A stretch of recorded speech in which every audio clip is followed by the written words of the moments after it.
Namaskar and hello to everyone. Welcome to doctor Anamika and Ayurveda. आज मैं आपसे बात करूंगी एक्ने वल्गरिस के बारे में, यानी कि युवान पीड़िका, एक ऐसी कंडीशन जो कि कॉमनली एडोलेसेंट्स में होती है, यानी कि टीनेजर्स को होती है। इंडिया में अगर हम बात करते हैं तो यंगस्टर्स में, यानी कि जिनकी एज ग्रुप 14 टू 25 के एज में होती है, इन लोगों के अंदर बेसिकली पित्त दोष की प्रेडोमिनेंस होती है, यानी कि पित्त दोष बहुत ही ज्यादा बढ़ जाता है। बाकी के एज ग्रुप्स में भी ये कंडीशन देखी जाती है, लेकिन मेजॉरिटी में इस एज ग्रुप में ही ये प्रॉब्लम्स होती हैं। इसीलिए आयुर्वेद में इसको एक टर्म दिया गया है, युवान पीड़िका के नाम से। हमारी स्किन को ल्यूब्रिकेट करने के लिए, ड्राइनेस से बचाने के लिए कुछ ग्लैंड्स होती हैं, जिसे हम सिबेशियस ग्लैंड्स कहते हैं। ये sebaceous glands basically sebum produce करती हैं, यानी एक तरह का एक पदार्थ होता है जो कि त्वचा को ड्राइनेस से बचाता है। ये सीबम फॉलिकल्स के रूट से होते हुए पोर्स के थ्रू बाहर निकलता है और जितनी भी डर्ट और डेड सेल्स होते हैं उसे बाहर निकालता है। कई बार ऐसा देखा जाता है कि जब ये सीबम का फॉर्मेशन किसी भी कारण से, किसी भी चेंज की वजह से बहुत ही एक्सेसिव होता है, तब ये डेब्रीज यानी कि जो डेड सेल्स है उसके साथ मिक्स होकर के पोर्स में ही जमने लगता है।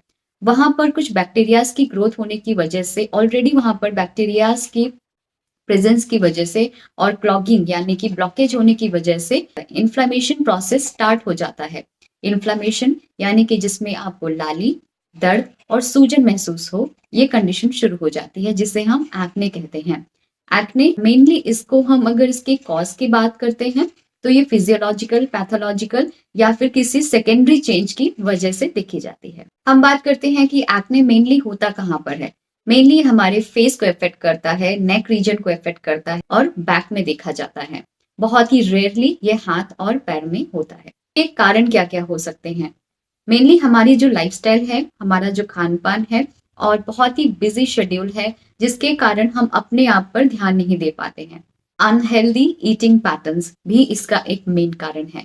बहुत ही ज्यादा फैटी, फ्राइड और बाहर का खाना और गैप्स बहुत ज्यादा हो जाना, खाने पीने के बीच में गैप होने की वजह से भी कई बार इस तरह की कंडीशंस हम देखते हैं। मेनली पित्त प्रकोपक आहार विहार, ऐसा खाना जिससे कि आपके शरीर में ऊष्मा की वृद्धि होती है, पित्त ज्यादा बढ़ता है, जैसे कि बहुत ही ज्यादा जो खट्टा है, तीखा है, जैसे बहुत ही ज्यादा मसालों का सेवन करना, एसिडिक फूड्स का इंटेक करना, ये कंडीशंस क्रिएट करता है। Depending upon the doshas involvement, यानी कि जिस दोष का प्रिडोमिनेंस आपके शरीर में है, यानी कि अगर वात दोष ज्यादा है तो जो एक्नेज होती हैं, जो पिंपल्स होते हैं, उसकी जो प्रकृति होगी वो ड्राई होगी और बहुत ही ज्यादा सीवियर पेन होगा, उसमें प्रिकिंग पेन आप महसूस करेंगे, स्किन में रूखापन महसूस करेंगे। पित्तज अगर व्याधि है, पित्तज अगर एक्ने हो रहा है, उस कंडीशन में आपकी जो एक्नेस का टेंडेंसी है वो बहुत ज्यादा बर्निंग सेंसेशन के साथ होगा, जलन होगी उसमें और रेड कलर का आपको दिखेगा। Third is कफज। कफ की प्रिडोमिनेंस में आपको उसमें पेन नहीं होगा, लेकिन एक स्वेलिंग, एक लंप सा दिखाई देगा और वो बहुत ही हार्ड होगा और उसमें आपको कोई भी रेडनेस नहीं दिखाई देगा। इस तरह से हम उसको दोष के अकॉर्डिंग कैटेगराइज करते हैं एंड अकॉर्डिंगली उसका ट्रीटमेंट करते हैं।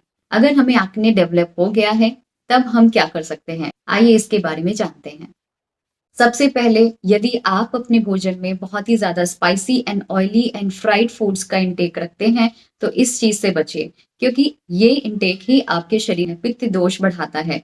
इस समय आपके शरीर में कूलेंट्स की रिक्वायरमेंट ज्यादा होती है। आपको ऐसी ऐसे हर्ब्स, ऐसे स्पाइसेस यूज करने चाहिए जो कि शीत वीर्य के होते हैं, जैसे कि आंवला, छोटी इलायची, सौंफ और गुड़ूची, एलोवेरा। इस तरह के कुछ कंटेंट्स को आप अपनी डाइट में इंक्लूड कीजिए, या फिर इन एनी फॉर्म आप जूस फॉर्म में भी ले सकते हैं। यदि आपको किसी भी तरह का कॉन्स्टिपेशन या फिर डाइजेस्टिव इश्यूज हो रहे हैं, एटलीस्ट उसको क्लियर करें। कॉन्स्टिपेशन के केस में आप त्रिफला ले सकते हैं, यानी कि आंवला, हरण और बहेड़ा का एक कॉम्बिनेशन मिक्सचर फॉर्म में अवेलेबल होता है, पाउडर फॉर्म में। उसको आप डेली रात को सोने से पहले 1 से 2 चम्मच गर्म पानी से लेंगे तो आपको मॉर्निंग में फ्रेश फील होगा। बिकॉज अगर आपका कॉन्स्टिपेशन क्लियर नहीं है और आपको एक्ने है और आप एक्ने का ट्रीटमेंट ले रहे हैं, then it's of no use. Other than this, fluid intake अपना अच्छा रखें हैं और इस बात का ध्यान रखिए कि पानी की मात्रा आप मॉर्निंग से लेकर के शाम तक ही कंप्लीट करिए। इवनिंग में बहुत ही ज्यादा पानी की रिक्वायरमेंट बॉडी को नहीं होती है। कुछ लोग एक्ने होने के बाद अपने फिंगर से उसको प्रिक करने लगते हैं, स्क्वीज करने लगते हैं, तो उस चीज से बचिए, क्योंकि अगर आप इसका करेंगे तो स्कारिंग से आप बच नहीं सकते। आपकी स्कार्स जो होंगे वो बहुत ही ज्यादा डीप रोटेड हो जाती हैं। सो आप उसको फिजियोलॉजिकली जैसा चल रहा है उसको होने दीजिए, लेकिन कुछ ऐसे प्रिवेंशन मेथड जो आप अगर फॉलो करेंगे तो ये आगे चल के दोबारा से रियकर नहीं करेगा। और फेस वॉश जो आप यूज करते हैं वो सोप फ्री होना चाहिए, नेचुरल होना चाहिए, हर्बल होना चाहिए। लोकल एप्लीकेशन की हम बात करते हैं तो आप इसमें एप्लीकेशन के लिए नीम के लीव्स का यूज कर सकते हैं। यानी कि आप कुछ लीव्स इकट्ठे करके उसको पेस्ट बनाइए, सिंपल वाटर के साथ पेस्ट बना करके लोकली अप्लाई कीजिए। लोकल एप्लीकेशन के लिए हल्दी, रक्त चंदन पाउडर एंड रोज वाटर के साथ मिक्स करके आप इसको लोकल एप्लीकेशन कर सकते हैं। एक्ने के लिए बहुत ही यूजफुल रेमेडी है। इनफैक्ट जिनको एक्ने स्कार्स हो रहे हैं उनके लिए बहुत ही यूजफुल रेमेडी है। त्रिफला यानी कि हरण, बहेड़ा और आंवला, जिसका पाउडर हम इंटरनल यूज के लिए करते हैं, इसको भी हम सिंपल वाटर के साथ पेस्ट बना करके लोकली अप्लाई करेंगे तो भी जो हमारी एक्नेज है उसमें आपको रिलीफ देखने को मिलेगा।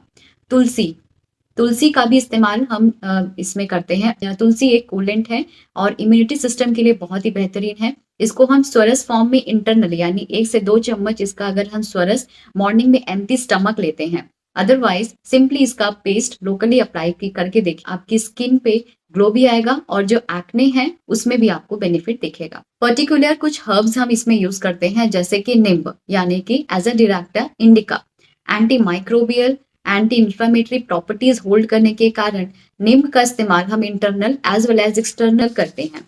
नेक्स्ट हर्ब इज चंदन यानी कि सैंडलवुड। सैंडलवुड अपने आप में एक cosmetical as well as medicinal herb है जो कि प्रिवेंट करती है एक्ने एंड पिंपल्स को। यानी कि अगर एक बार आपको एक्ने प्रॉब्लम्स चल रही हैं तो आप इसका लोकल एप्लीकेशन भी कर सकते हैं। इनफैक्ट हम इसमें मेडिसिन में भी मिक्स कॉम्बिनेशन में चंदन का प्रयोग करते हैं। सारिवा यानी कि हेमिस्टिस्मस इंडिकस, रक्त शोधक यानी कि एक ब्लड प्यूरिफायर है, एंटी माइक्रोबियल प्रॉपर्टीज होल्ड करती है, एक्ने कंडीशन की जो पैथोलॉजिकल साइकिल है उसे ब्रेक करने में हेल्प करती है। तो सारीवाद या आसव के नाम से एक क्लासिकल मेडिसिन है, वो आप इसमें यूज कर सकते हैं 10 to 20 ml in half glass of water. And basically ये जो हर्ब्स होती हैं इसको कम से कम 15 से 20 दिन लगातार यूज करना होता है, तभी आपको इसमें फुल रिलीफ दिखेगा। नेक्स्ट इज मंजिष्ठा यानी कि रूबिया कॉर्डिफोलिया। इंटरनल यूज करने से ये हमारे टॉक्सिन्स को क्लियर करता है, ब्लड को प्योरीफाई करता है। और नेक्स्ट इज धान्य यानी कि कोरिएंडर, जनरली इसको हम धनिया के नाम से जानते हैं। ये एक स्पाइस होती है बट ये रिच होती है कैरोटीनाइड्स और एंटीऑक्सीडेंट्स में। इसको हम फेस मास्क की तरह भी यूज कर सकते हैं। सिंपली आप इसमें रोज वाटर मिक्स करें और फेस पैक की तरह यूज करें। अदरवाइज चम्मच साबुत धनिया, उसको आप 1 गिलास पानी में मिक्स करें और रात भर सोक करके रख दीजिए। मॉर्निंग में एम्प्टी स्टमक आप इसको ल्यूकवार्म कीजिए। 15 दिन 20 दिन करके देखिए, आपको बहुत ही इफेक्टिव रिजल्ट दिखेगा। बेसिकली अगर किसी को गैस्ट्रिक इश्यूज हैं या फिर जैसे इंडाइजेशन, गैसेस का फॉर्मेशन हो रहा है, भूख नहीं लग रही है और साथ में एक्ने है, उन लोगों को बहुत ही बेनिफिशियल रहेगा। आई होप कि आपने ये वीडियो कंप्लीटली देखी। इसमें जो भी हर्ब्स का और मेडिसिन का मैंने आपको नाम बताया है आप उसको यूज करके देखिए। बाकी जितनी भी मेडिसिन होती हैं वो कंडीशंस के ऊपर डिपेंड करता है कि इसमें कौन सी दवाइयां देनी होती हैं। मेनली इस बात का ध्यान रखें कि एक्ने कंडीशन अगर आपको है तो पहले उसके रीजंस को पता करिए कि प्रॉब्लम्स क्यों हो रही हैं। यंग एज ग्रुप्स में भी है तो स्लोली धीरे धीरे करके जैसे जैसे एज बढ़ती है ये प्रॉब्लम अपने आप चली जाती है। अदरवाइज आप अपनी डाइट और लाइफस्टाइल को इंप्रूव करेंगे, then slowly you will get rid of this condition. Stay fit, stay healthy. Thank you.